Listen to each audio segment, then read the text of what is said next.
I'm delighted to introduce the first guest lecturer for this Introduction to Psychology course, Dean Peter Salovey.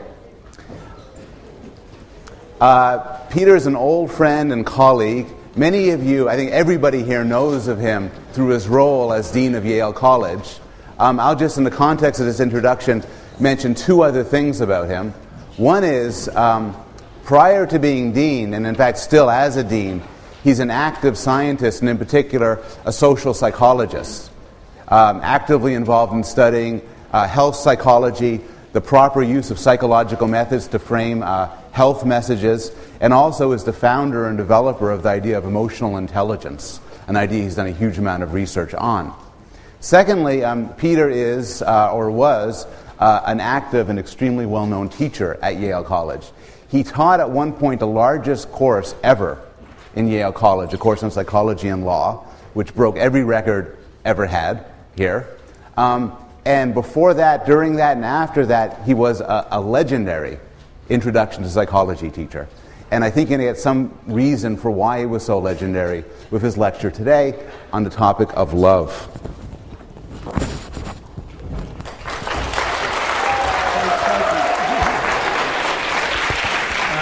I've got the mic on. Thanks very much. Okay.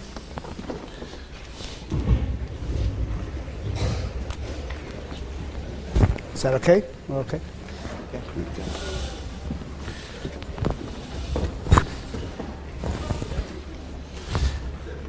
Okay, thank you very much, Professor Bloom. It really is a pleasure to come and lecture to you today on Valentine's Day on the topic of love. My main area of research is human emotion, and love is an emotion. It's not one that I study personally, at least not in the lab, and but it is fun to talk about, and it is a topic that lends itself to many social psychological phenomena.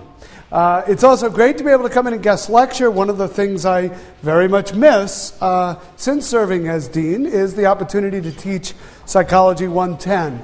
And although I love being dean, I do miss teaching introductory psychology.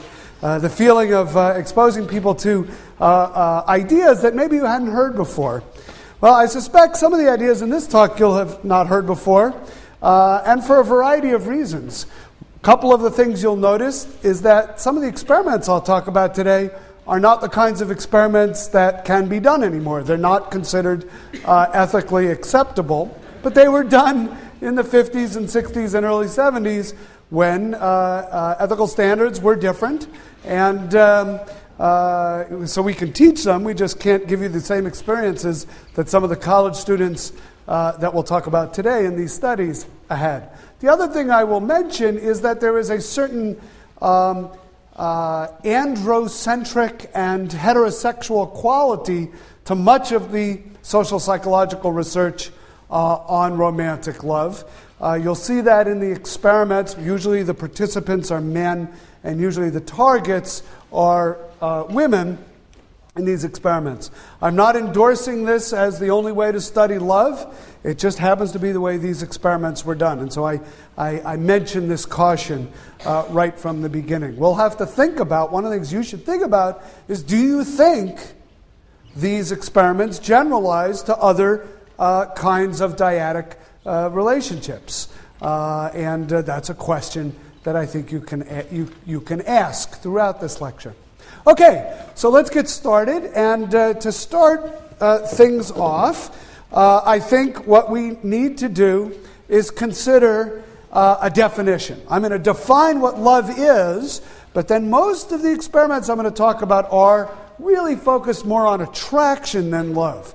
Who finds each other of romantic interest that might then develop into a love relationship. But let's start with a definition of love, and I'm going to pick a definition from a former colleague, Robert Sternberg, who is now the dean at Tufts University, but was here on our faculty at Yale for nearly 30 years or so. And he has a theory of love that argues that it's made up of three components: intimacy, passion, and commitment, or what is sometimes called decision commitment.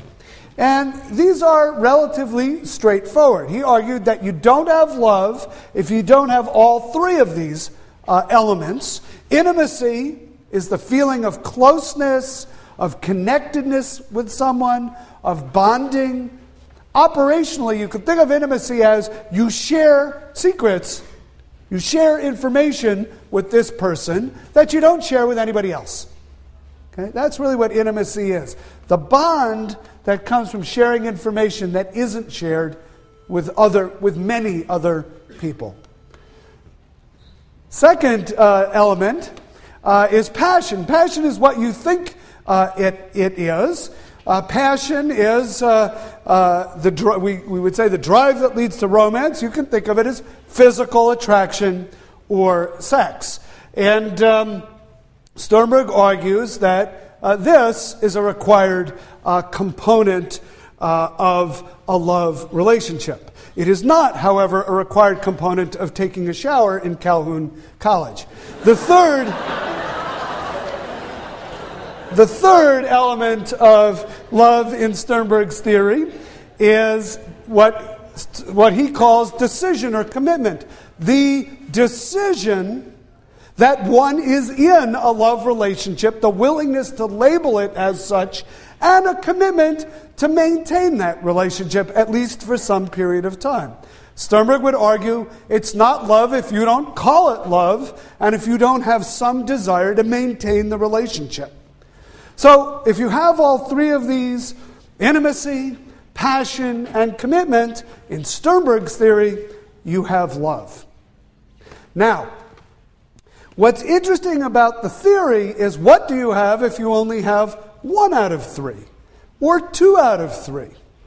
What do you have and how is it different if you have a different 2 out of 3?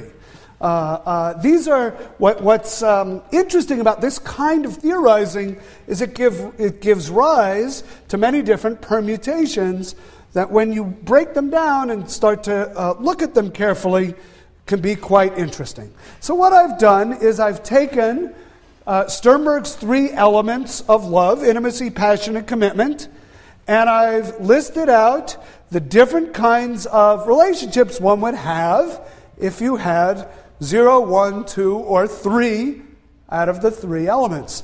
And I'm using names or types that Sternberg uses in his theory. These are really from him. Some of these are pretty obvious.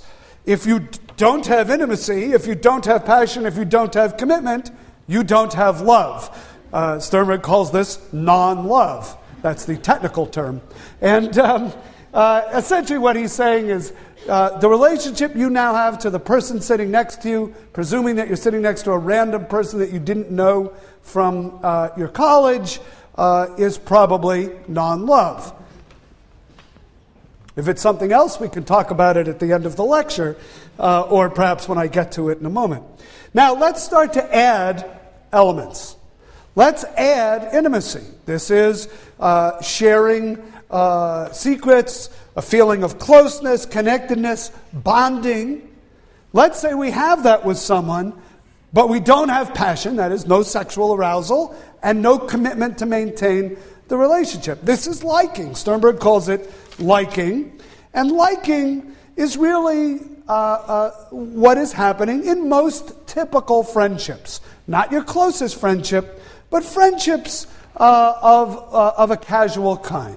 You feel close, you share certain information with that person that you don't share with many other people, but you're not physically attractive, and there's no particular commitment to maintaining this for a long period of time. Now, what if you're not intimate, you're not committed, but you're passionate? You feel that sexual arousal.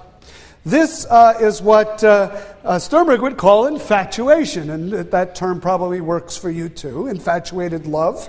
And this is love at first sight. I don't know you. We've never shared any secrets because I don't know you. I'm not committed to defining this as anything. I'm not committed to the future. In fact, I'm not thinking about the future. I'm thinking about right now. But boy, am I attracted. Right? That's infatuation. And that's what Sternberg means by infatuated love. The third kind of one-element relationship is there's no intimacy, right? No bonding, no closeness, no secrets, no physical attraction, no sexual arousal, but by gosh, we are going to maintain this relationship. We are committed to it for all time. Sternberg calls that empty love. Empty love is kind of interesting. It's often the final stage of long-term relationships that have gone bad. We don't share information with each other anymore, so there's no intimacy. We don't feel physically attracted to each other anymore. There's no passion. But we'd better stay together for the kids, right? Or we'd better stay together for appearance's sake. Or we'd better stay together because financially it would be a disaster if we don't. Or all the reasons other than intimacy and passion that people might commit to each other. That's what Sternberg calls empty love. Now what's interesting is in societies where marriages are arranged, this is often the first stage of a love relationship. These two people who've maybe never seen each other before, who have never shared secrets, so there's no intimacy, who don't know if they're physically attracted to each other, are on their wedding day revealed to each other and committed legally and sometimes religiously to each other. Right? The commitment is there, but at that moment, nothing else might be there. What's interesting, of course, is that such relationships don't seem to have any greater chance of ending in divorce than people who marry for love. But there's a big confound, there's a big problem in studies of those kind of relationships. What might it be? Anybody? What might be the problem in the statement I just made that these kind of relationships are just as likely to survive as people who marry for love? Yes? Yeah, so they may occur, they're more likely to occur in societies that frown on divorce. They make it very costly, socially costly to divorce. So they may stay together for all kinds of reasons, not always such good ones. All right, now, who was it who sang the song 2 out of 3 Ain't Bad? Is that Meatloaf? Who was it? It was Meatloaf. All right, if Professor Bloom says it was Meatloaf, it was Meatloaf. You're all saying there was a singer called Meatloaf? Meatloaf sang the song 2 out of 3 Ain't Bad. Let's see if 2 out of 3 ain't bad. What if you have intimacy, we share secrets, passion, we feel physically attracted to each other, but we're not making any commitments here. Sternberg calls that romantic love. This is physical attraction with close bonding, but no commitment. Romeo and Juliet, when they first met.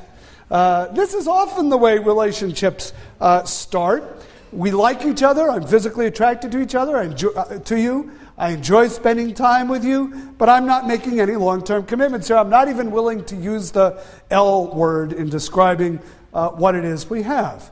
Right? Many of you might have been in relationships of this sort. That's romance. That's romantic love. Now, what if you have intimacy? We share secrets with each other, but there's no particular physical attraction, but we are really committed to this relationship.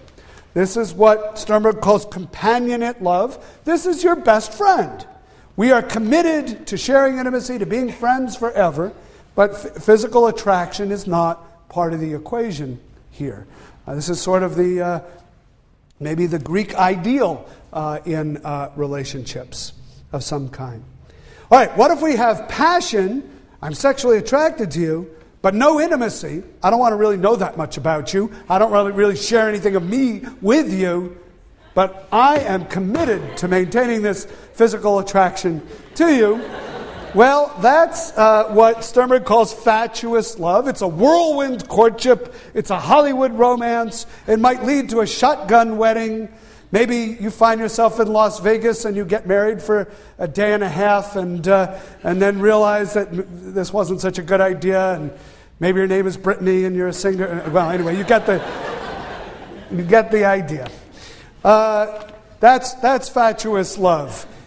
We are basically committed to each other for sex, but it's very hard to make those relationships last a long time because we might not have anything in common, we might not share anything with each other, we might not trust each other, we're not particularly bonded to each other. On the other hand, if you have all three, intimacy, passion, commitment, this is consummate love, according to Sternberg, complete love. This is how he defines love. Okay, so now you have a definition of love, and you can now, as a homework assignment, sit down tonight and make a list of every person you know by the three elements of love, and just start putting the check marks in the boxes and tallying up your personal love box score. And we don't want to collect those. We don't even want to see those. But you can have fun with that. Then you can ask the other people to do it too, and you can compare with each other. And, if you all survive this exercise, you'll be better for it. What doesn't kill you makes you stronger. That's the idea behind that exercise. All right. Now, the social psychology of love really has been a social psychology of attraction. What makes people find each other attractive? What makes them want to be intimate? What makes them physically desirable to each other? What might lead to a commitment, a decision to make a commitment to make the relationship last? This is just so nice. I'm giving this lecture on love, and the two of you are holding hands here in the front row. It's really, it's just great.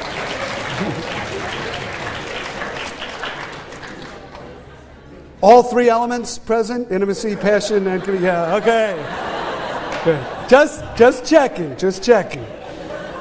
Okay. So what's interesting about the social psychology of attraction is it has focused on 7 variables. And I've divided these into 2 groups, the big 3 and the more interesting 4. And I call them the big 3 are 3 variables that the effects are so powerful that they almost don't need to be discussed in much detail. The more interesting 4 are the ones I'm going to focus on in this lecture because they're a bit more subtle and they may be things that you've never heard of before. But let's quickly talk about the big 3. The way to understand the big 3 is with the phrase, all other things being equal. All other things being equal, people who find themselves in close spatial proximity to each other, like sharing an armrest in a lecture, will be more likely to be attracted to each other and form a romantic relationship. Okay? All other things being equal. Now, this has been tested in lots of interesting ways. Studies have been done in the city of New York where you can, if you live in Manhattan, you can actually get a very nice metric of how far apart people live from each other in city blocks, right? You have a nice grid pattern and you can use a city block metric to add up the number of blocks between people's doors. And people who live more closely together are more likely to end up in romantic relationships with each other. Seems kind of obvious, right? This even works on college campuses. We can measure in feet the distance between the door to your room and the door to every other room of a student on campus, and there will be a correlation between the likelihood of, it's a negative correlation, the likelihood of getting into a romantic relationship with a person and the number of feet between your door and that person's door. The fewer feet, the more likely a romantic relationship. All other things being equal. Now, all other things being equal is a big qualifier, right?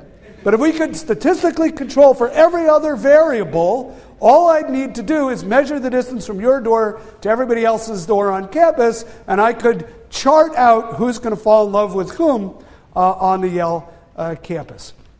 Now, this idea, in a way, is, I don't know, maybe it's a little counterintuitive.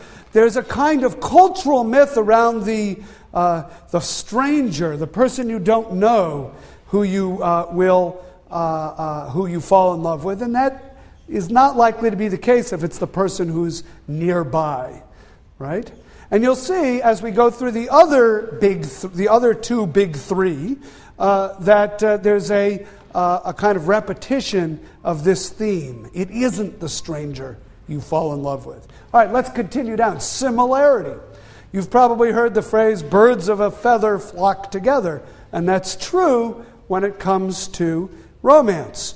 On any dimension that psychologists have measured in these kinds of studies, when people are more similar, they are more likely to find each other attractive. This could be obvious things like height or age, but it also could be things like attitudes toward capital punishment, preference for the Red Sox over the Yankees, right? All of these are dimensions of similarity.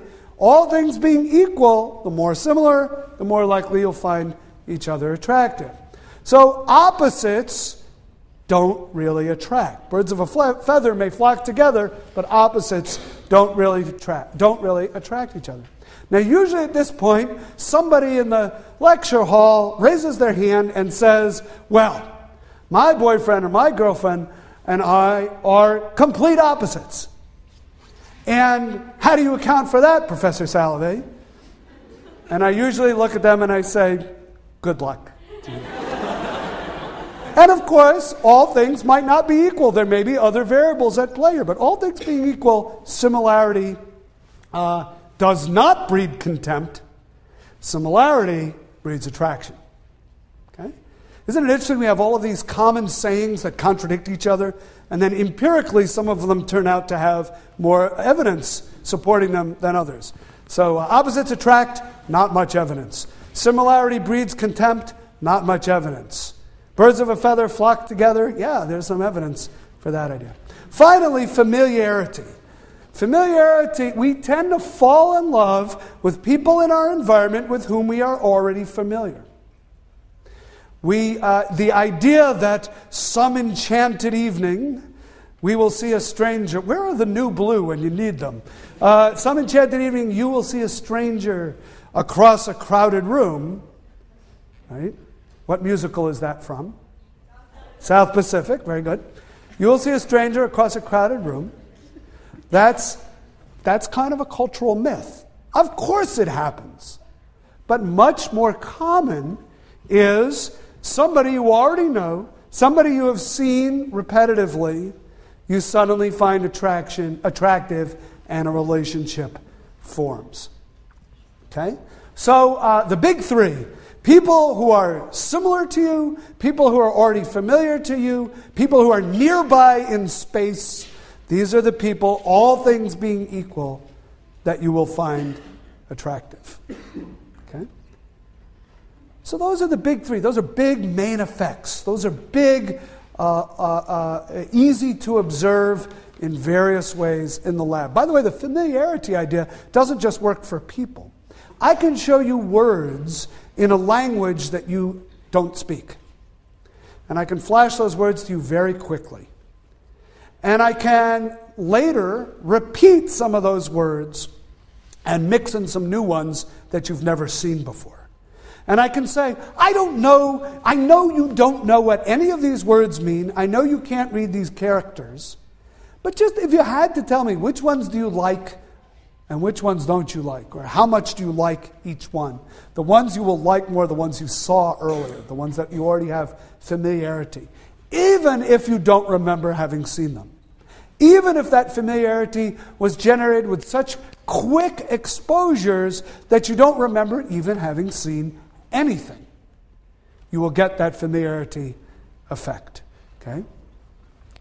Good. The more interesting four.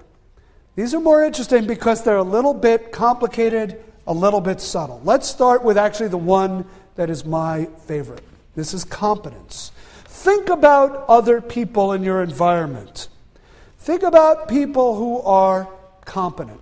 Generally, and think about people who are incompetent. Generally, we are more attracted to people who seem competent to us. Now that isn't very interesting. And it turns out that's not really the effect. Yes, we're more attracted to people who are competent than people who we think are incompetent. But people who are super competent, people who seem competent on all dimensions, they're kind of threatening to us.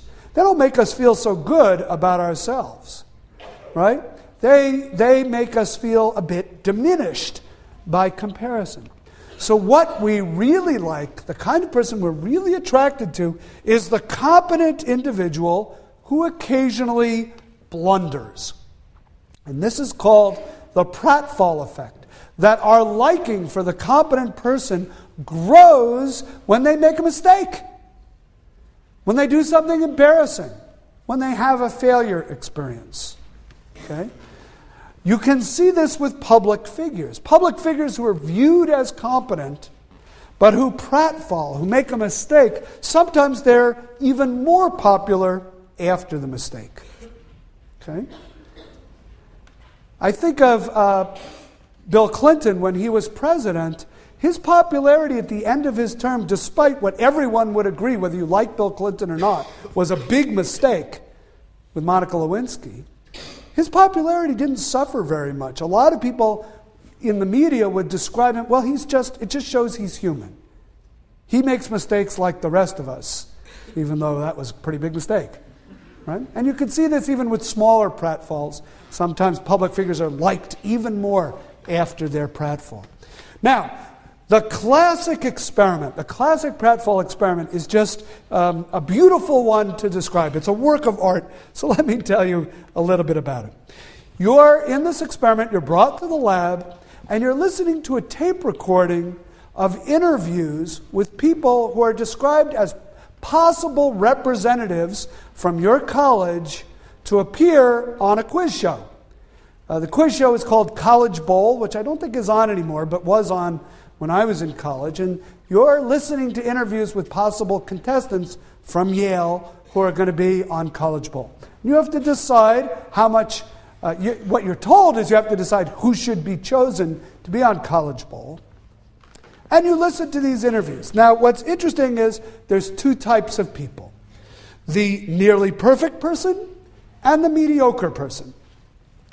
The nearly perfect person answered 92% of the questions correctly, admitted modestly to being a member of the campus honor society, was the editor of the yearbook, and ran varsity track. That's the nearly perfect person. The mediocre person answers only 30% of the questions correctly, admits that he has only average grades. He worked on the yearbook as a proofreader, and he tried out for the track team but didn't make it. So you see, they're keeping a lot of the elements consistent, but in one case he's kind of an average performer, and in the other case, nearly perfect. Now, which of these two people do you find more attractive in listening to the tape? So when they ask you questions about which person should be on the quiz show, people say the more competent person. But they also ask questions like, how attractive do you find this person? Now, you're only listening to an audio tape. How attractive do you find this person? And the results are pretty obvious. The competent person is rated as much more attractive, considerably more attractive, than the mediocre person. Okay? If this were the end of the story, though, it would be a kind of boring story. And it's not the end of the story.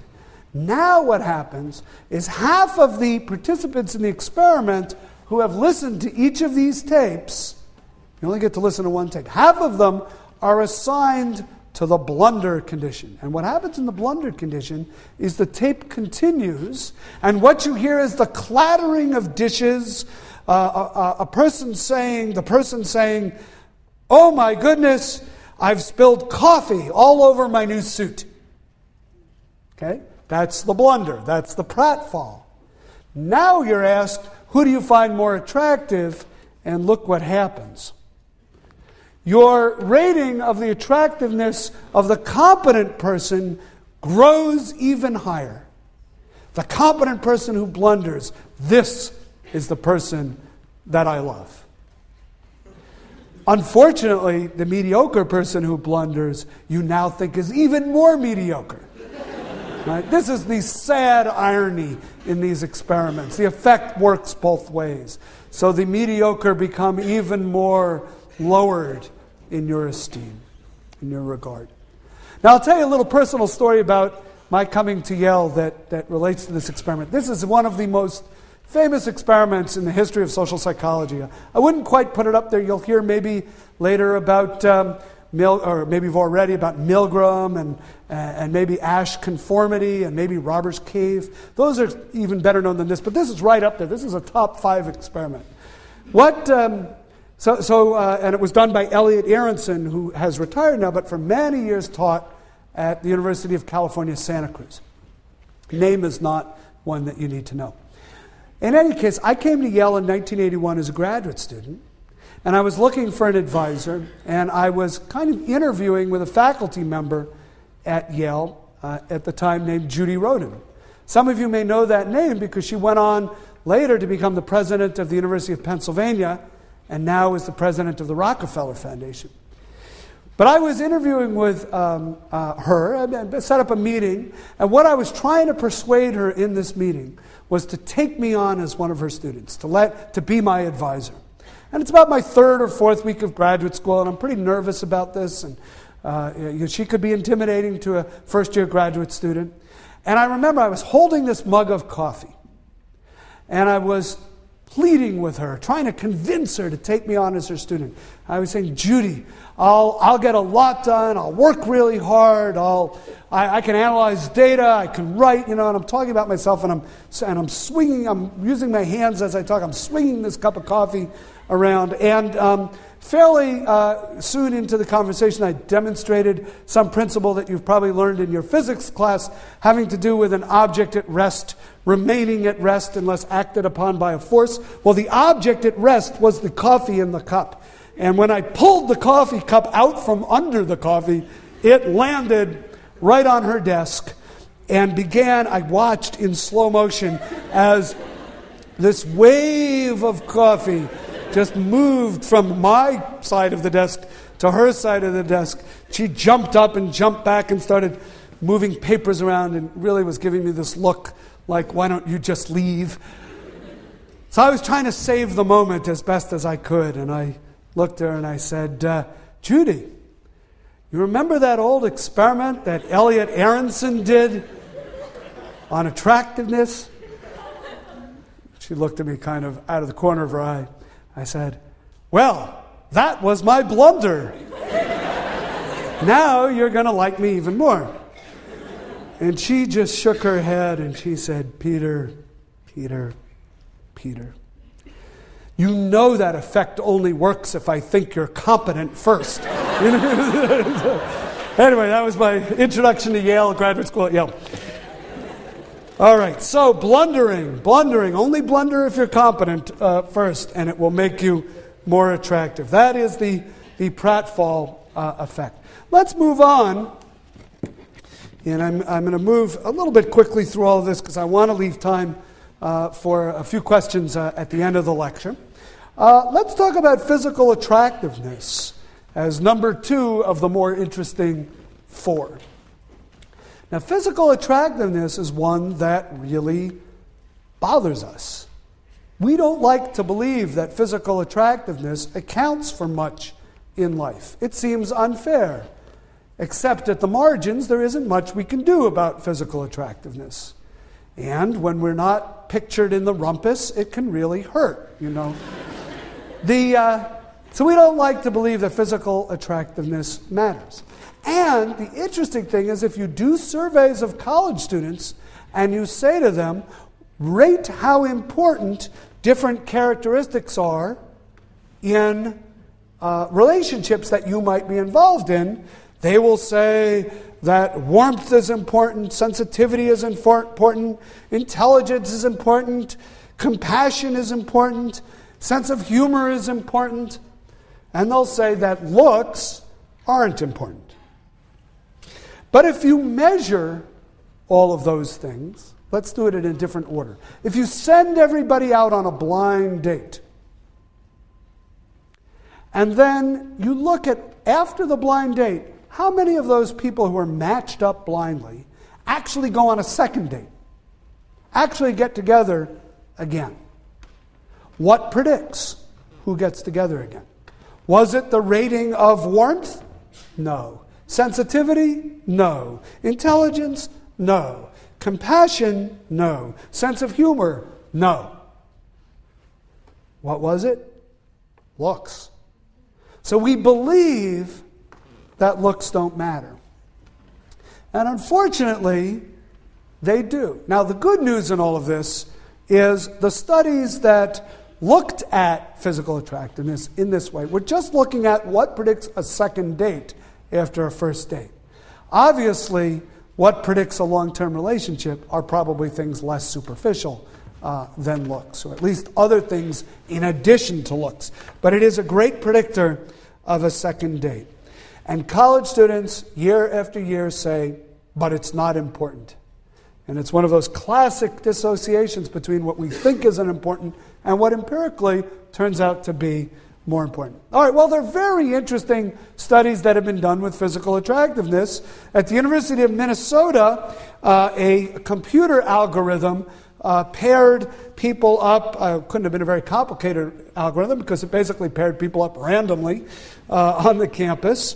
But a lot of data about all the students on campus were collected, and people were then randomly paired up and sent to the dance, and then they were tracked over time. And just as in the thought experiment I just gave you, the University of Minnesota students acted in the same way. If they rated their partner as attractive, the randomly assigned partner, they were more likely to continue the relationship. Now, it's interesting to ask why, and we have to start to look at other experiments to try to get at what is it about physical attractiveness that makes people want to pursue the relationship.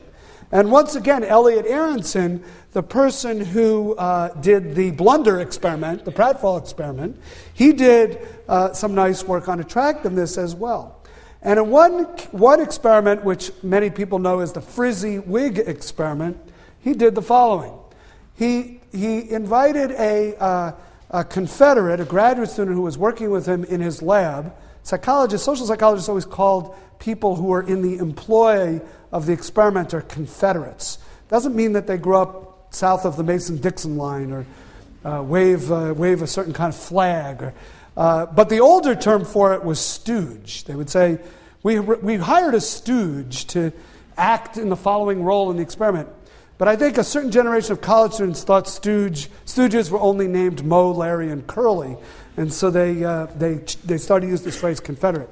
Now they'll usually just say we hired an actor. But anyway, the Confederate that they hired was a woman who is naturally attractive in most people's view. But they made her look either more attractive or less attractive by giving her kind of frumpy clothes, bad makeup, and a frizzy wig. And it was the frizzy wig that everybody remembers from this experiment. And what she does in the experiment is she poses as a graduate student in clinical psychology who is interviewing male participants, only men in this experiment. And at the end of the interview, she gives them her own personal clinical evaluation of their personality. Okay? So that's all it is. They have this interview with this woman. She's either made to look very good or she's made to look kind of ugly with this frizzy wig. And they talk to her. She gives them an evaluation of their personality. Half of the subjects receive a favorable personality assessment. Half of them receive a kind of unfavorable evaluation. How do they respond? Well, when she was made to look attractive, they were delighted when she gave them positive feedback about themselves. When she was made to look, when she was made to look attractive, but gave them unfavorable information about themselves, they were really upset about it. When she was made to look unattractive, they didn't really care what kind of information she gave. It didn't really matter whether it was positive or not. It didn't really make any difference. It was interesting, in the condition where she was made to look attractive but gave you bad feedback about yourself, Often the subjects in that condition would look for an opportunity to interact with her in the future, obviously to try to prove that her evaluation was wrong. It mattered that much to them. So there's kind of this idea that attractive people, their feedback to us has more impact. I'm not saying this is fair. I'm not saying it's rational. I'm not endorsing it. But empirically, excuse me, empirically, we can see it. It's somehow the feedback from the attractive person matters more to us. Okay, number 3 of the more interesting 4, gain loss. This is really a general idea in psychology that we are in a way wired up to be more sensitive to change than to steady states. And you can imagine why that might be true. Change often signals danger or opportunity. And if we're especially tuned in to change, it helps us survive and it helps us pass along our genes. Okay?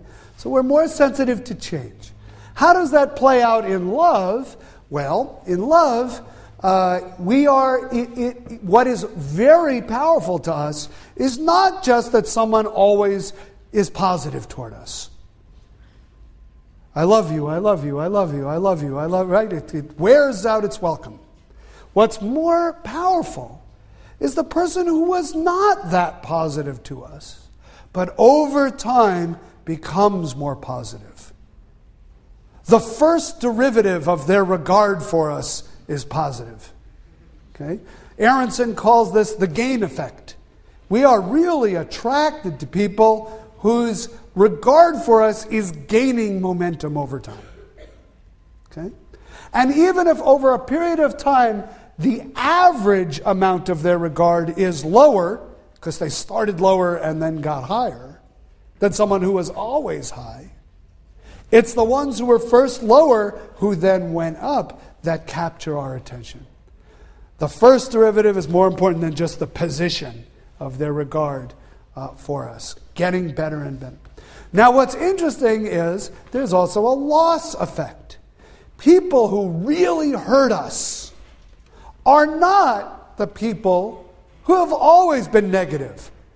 The person who every time they sees you, hates you, says they hate you, and accompanies it with an obscene gesture, after a while this person can't hurt you, right? There's a country song that Ricky Skaggs sings that has the phrase in it, "Nothing can hurt you like the person you love." That's what hurts. The person who always was positive, whose regard starts to fade. You can only hurt the one you love, right? You can only hurt the one you love because you are expecting positive feedback from the one you love. And when that turns negative, it's a blow. It's a blow to the solar plexus, right? So you can only hurt the one you can love, but the one who always loves you sometimes has trouble showing you that they love you. The one who didn't really love you that much, but then starts to show you that they love you, that person is a powerful influence on your behavior. Okay, the last set of studies. Have you talked about Schachter Singer's emotion? Okay, so let me describe to you this phenomenon. This is a phenomenon about the misattribution for the causes of arousal. You feel physiologically aroused, but you're not completely sure why, and you have to make up an explanation for it. I think what I want to do, and sometimes that explanation is accurate, but the ones that are interesting here are the ones where you misattribute the cause of the arousal. You make a mistake and think it's love when it might be due to something else. So let's do a thought experiment. I'm a Yale College student for the purposes of this thought experiment. And I live in Pearson because I need to walk a great distance to Chapel Street. to the Starbucks on Chapel Street. And I have a friend who I don't know that well, somebody who was sitting next to me in class a few weeks in a row, and I said, would you like to go see the New Blue in concert and then get coffee after it Friday night? And she says to me, sure, I would do that. And so the New Blue concert takes place in the Pearson Davenport Theater in the basement there, what used to be a squash court. It is now a little theater. And we enjoy ourselves at the concert. And then I say, let's go to Starbucks and get a coffee. And so we walk that distance from Pearson College down to the York Street gate, over to Chapel Street, make the left on Chapel Street, another block down to High, walk into the Starbucks. And she says to me, I better have a decaf because it's kind of late. I want to be able to sleep. And I say, that's fine, whatever you want. She says, yes, I'll have a decaf double espresso mocha skinny with a, what? What other dimensions are there? Right? A double espresso mocha skinny, frothed. And I say, okay, fine, I'll have a coffee. And I go up there and I order the drinks. I'll have a small coffee, please, and a double espresso mocha skinny frothed. Except the barista makes a mistake. Did the word barista exist before Starbucks? I don't think so. The barista makes a mistake. The barista uses caffeinated coffee in the drink instead of decaf. Doesn't tell anybody, doesn't tell me, I don't see it. I just come back with my black coffee and my double espresso mocha latte skinny frothed. Except it isn't espresso. It's got 2 shots of caffeinated espresso. I'm sorry, it isn't decaffeinated. It's got 2 shots of caffeinated espresso in it. And I put it down on the table, and we're having this nice conversation, and we're drinking our beverages, and it's about 12:30, 1 o'clock now, and Starbucks is closing, and it's time to walk back to Pearson. And we're walking back to Pearson, and we leave the Starbucks, we make a left on Chapel Street, we're walking up to York, I'm getting a little sleepy, but my friend looks at me and says, I feel a little funny. What's actually happening? Her heart is beating a little faster. Her palms are beginning to sweat. Her breath is coming a little shorter than it otherwise would. I don't know. Is it warm in here? She says, I don't think I've felt this way in a very long time. Gee, it couldn't be the coffee. I ordered decaf. What could this be? What? Then she turns and she looks at me. And she says, what a day this has been. What a rare mood I'm in. Why, it's almost like being in love. And it is almost like being in love, except what it really is 2 shots of caffeinated espresso causing a rapid heart rate, an increase in respiration, sweaty palms, but I don't realize, she doesn't realize that's what it is. She turns to the most salient, this is the way social psychologists would say it, turns to the most salient object in her immediate social environment, that would be me, and says she's in love. That's the idea of misattribution. Aroused due to something else, don't know what that is. It's best if you don't know what that is. Or even if you do, mistakenly attribute it, misattribute it to physical attraction, romance, intimacy, passion, and commitment. It's love. All right, now, I don't necessarily recommend that you do this thought experiment in vivo this weekend. Although if you're lonely, you might want to try it. But we can take this idea right. We can actually do research on this. We can take it into the lab. But before I tell you about lab experiments, let me tell you about the most famous field experiment on this idea. We call this the rickety bridge experiment. And there's a bridge at the University of British Columbia that crosses a river that runs through campus. And there's actually two bridges. The rickety bridge is one that's kind of a rope bridge. It's hundreds of feet above the river. It sways in the breeze. It's only about 3 feet wide. You kind of hold on to it carefully and you cross the river. It's a pretty scary way to cross that river. Has anybody seen this bridge? It's still there. Yes, you know this bridge. Okay. There's another way to cross the river. It's on a low bridge near the water, solid wood planks, nice and wide, hand railings made out of solid wood, and you can cross the bridge that way. So what two investigators at the University of British Columbia did is they simply positioned, once again, an attractive actor or Confederate on one side of the bridge. She was a woman, and she met men crossing the bridge. And she would intercept them as they came across the rickety bridge or the low bridge. And she would ask them a few questions and conclude with, can you write me a story? You would help me out with my experiment if you just write a little story right now. Then she would collect their story and she would say, if you have any questions about this experiment, here's my phone number. Actually, this happens when you're in experiments. You get the phone number of the experiment. What happens? Well, the male students who crossed the rickety bridge, they wrote these sexy stories with interesting content, with kind of little bit ribald themes. And the people on the solid bridge, they just wrote pretty boring stories. The people who crossed the rickety bridge were more likely to call her up later and say, yeah, I'd like to talk about that experiment I was in. Can we meet at the Starbucks? You drink decaf, don't you? Right? And the people on the low bridge were much less likely to call her up. Okay?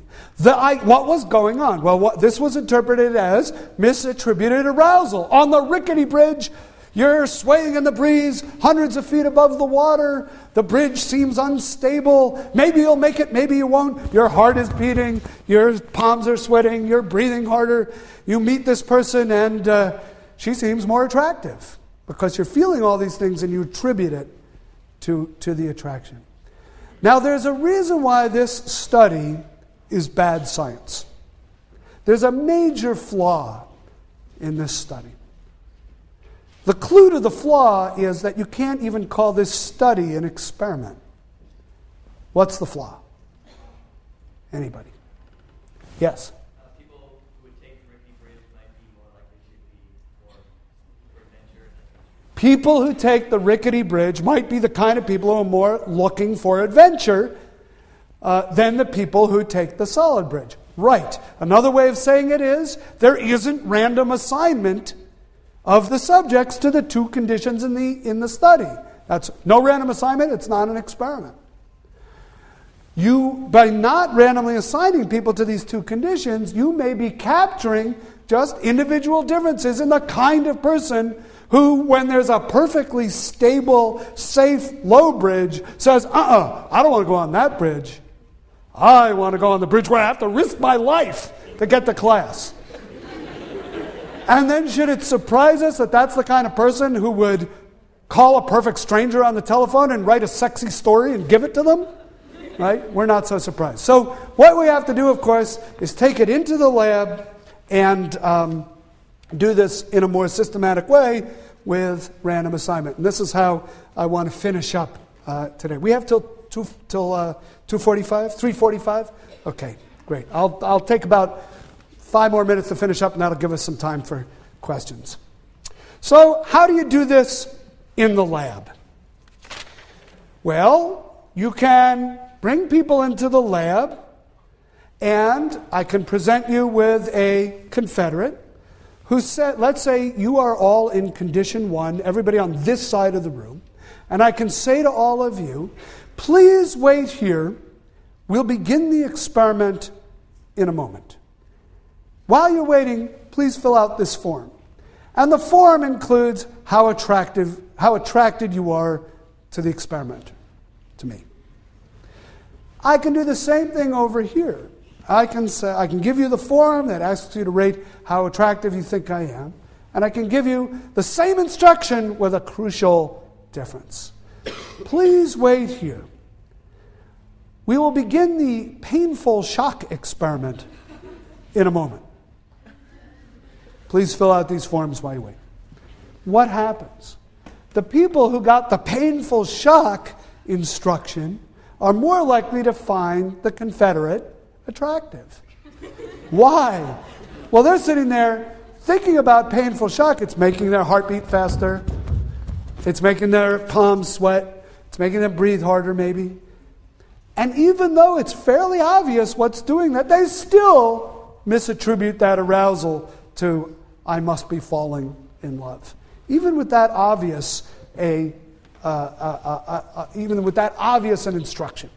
You can do this in other ways. You can bring, here's one of my favorite ones. You bring people in the lab. We'll make them the control group this time. We bring you to the lab and we say to this group of people, please wait here. We'll begin the experiment in a moment. You can fill out these forms in the meantime. The forms ask how attracted you are to the experimenter. You're now in the experimental group, and I say, please wait here. We'll begin the experiment in a moment. I'm going to ask you to fill out some forms. But first, to get ready for this experiment, I'd like you to get on this treadmill and run for 10 minutes. So you've run on the treadmill. You've just sat around. The people who've run on the treadmill, even when that arousal is fairly obvious, you're doing a little bit of aerobic exercise, you still find the experimenter more attractive. Okay? This is why the fourth floor of Payne Whitney Gym is such a dangerous place. And I urge you as your dean to be very careful there. Okay? It's that combination of aerobic exercise and spandex that leads to trouble. All right, now, here's the final experiment, and I apologize for this. It is a bit sexist in 2007 context. But let me explain, and one could never do this experiment today, but let me go through it with you, and you'll apologize for its some of its qualities. In this experiment, male subjects were brought into the lab, and they were asked to look at centerfolds from Playboy magazine. So these are essentially photographs of naked women. And they are wearing headphones that amplify their heartbeat. And they are asked, among other things, how attracted are they to the centerfold photograph that they're looking at. So maybe, I don't remember how many they look at, maybe it's about 10. So these slides are coming up. They've got the headphones on. The headphones are amplifying their heartbeat. And the slides are moving one after another for a few seconds each slide. And they're listening to their heartbeat. Slide 1. Slide 2. Slide 3. Slide 4. Slide 5. Slide 6. And then they're asked, which one did you find most attractive? Which one were you most attracted to? Oh, slide 5. Absolutely. She's the woman I want to marry. Okay? And what has happened is they're using this bodily cue of their heartbeat to infer that that's who they find more attractive. Now here's the twist. They're not actually listening to their heartbeat. They're listening to a tape recording of a heartbeat, and the experimenter is back there with the speed knob, and at random intervals, he just speeds up the tape of their heart and then slows it down again. And it doesn't matter which slide he speeds up the tape of the heartbeat on. That's the one the subject is more likely to think is the person of their dreams, the person they're attracted to. So even you can misattribute real arousal. You can even misattribute phony arousal. Arousal that isn't even coming from your body. It's just being played to you randomly. You can even misattribute that. Okay, I think these experiments are cute, and I think there's an interesting phenomenon there, and it says something in a way about how easily we can be misled as to what things in our environment, even things coming from our own body, mean. But there's also some very serious implications of this kind of work. One of them has to do with domestic violence. So think about domestic violence situations and why people stay in them. Why do people stay in relationships that are violent? Now, the number one reason, and we have to acknowledge it up front, is usually economically there's no alternative. Or people believe there's no alternative. I can't leave because if I leave, I'd be homeless.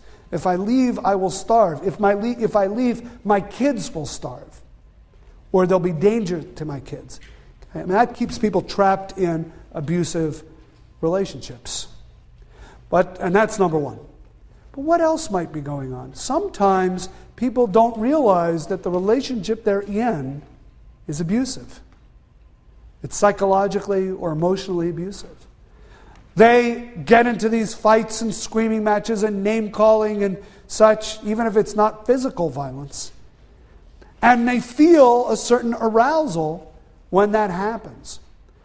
And they misattribute it to, well, he wouldn't be yelling and screaming at me if he didn't love me. Right? They misattribute that what might be anger, what might even be aggression and violence, to an expression of love. I have a friend who's a social psychologist who told me a story once that really made me very nervous, although she's fine. She said, when I was dating my husband, this is 30 years ago, we were having a tough time. We were in many, many arguments. We got into many, many arguments. And one time something happened where he came up to my car in a parking lot and he was yelling at me through the window. And I rolled up the window, and before you know it, he had punched out the window. And, yelling at her, he punched out the window. He didn't touch her. And she said to me, that's when I knew he really loved me. And I thought, that's scary. And all joking aside, that's scary. But that's misattributed arousal. When he did that, I felt something and I assumed it was love. What she was misattributing as love, she was misattributing his aggressive response as love. She was misattributing her own fear as mutual attraction, and I must love him. So although we joke about these kinds of experiments, and they are fun to talk about because they are unusual and cute, there's also some serious implications of this kind of work that one might think about, and you might think about other possible implications as well. Okay, let me stop there and see what kinds of questions we might have. Thank you.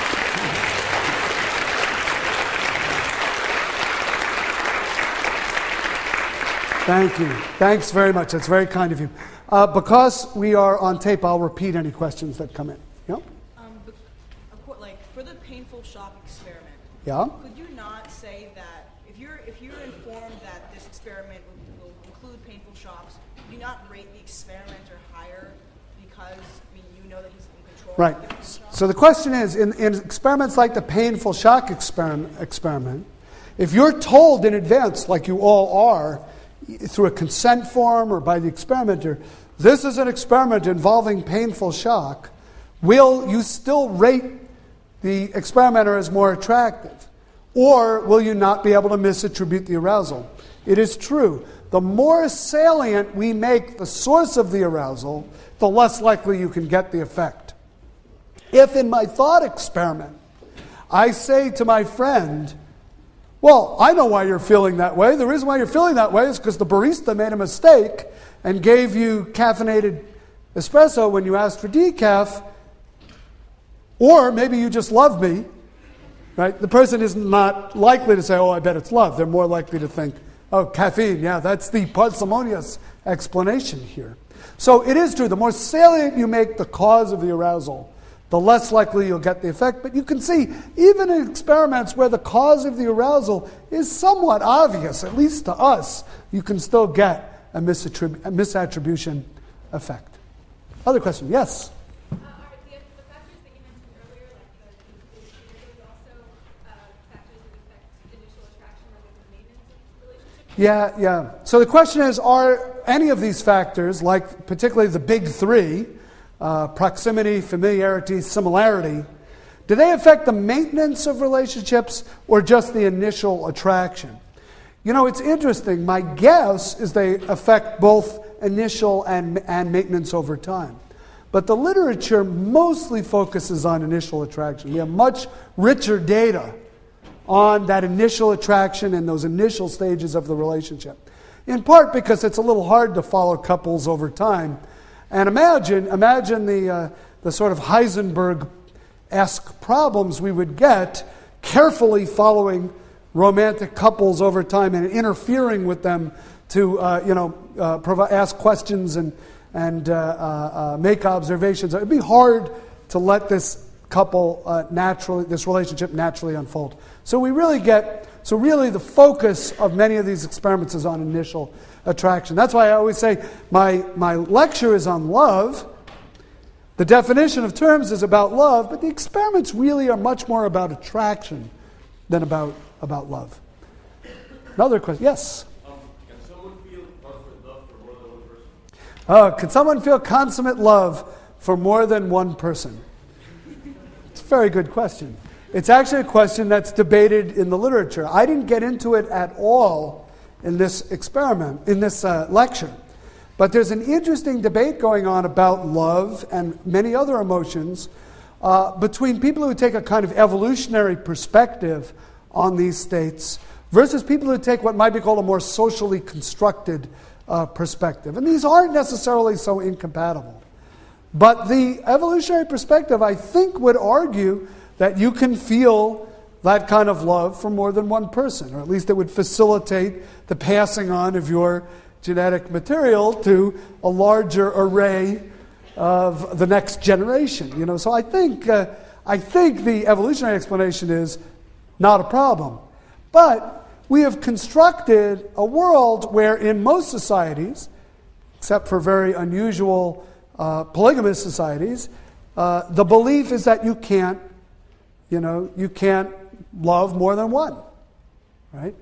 And so you've got this tension between what might be evolutionarily wired impulses and a kind of social constraints that say this isn't good, this isn't appropriate, this is taboo. And my guess is the result is, yes, you could, but you're not going to feel unconflicted about it. And it's because these two are confronting each other at the same time. How about one more question, and then we'll let you go. Sorry, I saw him first. Wouldn't natural selection favor people who learn all these things and then try to proactively apply it to their own behavior? So he's making the evolutionary argument. Wouldn't natural selection favor the people who take introductory psychology, come to my Valentine's Day lecture, listen carefully to the big three and the more interesting four, and then go out there and put them into practice? It feels a little bit like like we're trying to pass on an acquired characteristic, which is a little bit counter to Darwinian theory. But if somehow, if you could design a proclivity for learning this kind of material, evolution might indeed favor it. I can tell you this much: it would make the several thousand social psychologists in this world very happy and proud of their field if that turned out to be true. Anyway, thank you all very much. Happy Valentine's Day. Thanks.